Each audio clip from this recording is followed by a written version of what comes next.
அனைவருக்கும் வணக்கம். இன்றைய பதிவு திரு சி.வி. சண்முகம் ஐயா அவர்கள் கொடுத்த பேட்டியின் போது எனக்கு தோன்றியவை, இதை எனக்கு மனசுக்கு வந்தது.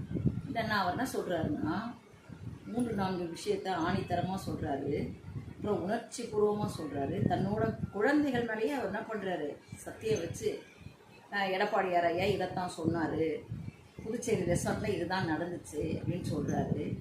ஒன்று எடப்பாடியார் ஐயா தான் முதலமைச்சர் ஆகணும், அதுக்கு திராவிட முன்னேற்ற கழகம் ஆதரவு தருது, நாம் எல்லாருமே சேர்ந்து மந்திரிகளாக இருக்கலாம், நம்மளோட தலைமையில் நம்மளோட ஆட்சி தான் அமைய போகுது, அதுக்கு திராவிட முன்னேற்ற கழகம் ஆதரவு தருதுன்னு சொல்கிறாரு.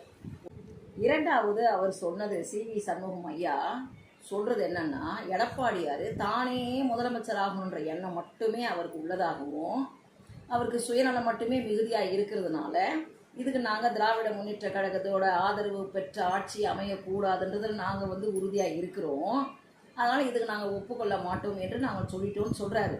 மூணாவதாக அவர் என்ன சொல்கிறாருன்னா, நம்ம தொல் திருமாவளவன் அண்ணாவோட தலைமையில், அதாவது அவரை முதலமைச்சர் ஆக்கிட்டு நாமெல்லாம் அவருக்கு ஆதரவு கொடுக்கலான்ற மாதிரி ஒரு பேச்சுவாக்கு இருந்தது. அதுக்கு நாங்கள் சம்மதித்தோம். ஏன்னா அவர் தலித்து முதலமைச்சர் ஆகுறதுன்றது நமக்கு ரொம்ப சந்தோஷமான ஒரு விஷயன்றதெல்லாம் அவர் தெளிவாக சொல்லிட்டார்.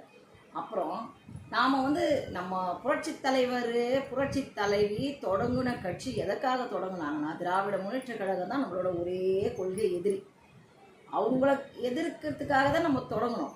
இப்போ அவங்களோட ஆட்சியை அவங்களோட ஆதரவுன்றது நம்மளுக்கு தேவையே இல்லைன்றதை எங்களோட உடன்பாடு இருக்குதுன்னா ஐயா சொல்கிறார். இப்போ என்னோட கேள்வி இதில், நம்ம சி.வி. சண்முகம் ஐயா, பாஸ்கர் ஐயா, நத்தம் விஸ்வநாயகம் ஐயா, அந்த எஸ்.பி. வேலுமணி ஐயாவோட தலைமையில் ஏன் இவங்க ஒரிஜினலாக அனைத்து இந்திய அண்ணா திராவிட முன்னேற்ற கழகத்தோட நாங்கள் தான் புரட்சி தலைவரும் புரட்சி தாயும் இதைத்தான் எதிர்பார்த்தாங்க, நாங்கள் யாருக்கும் ஆதரவு தர மாட்டோம்னு ஏன் இவங்க நிலைப்பாடு எடுத்து நிற்கக்கூடாது?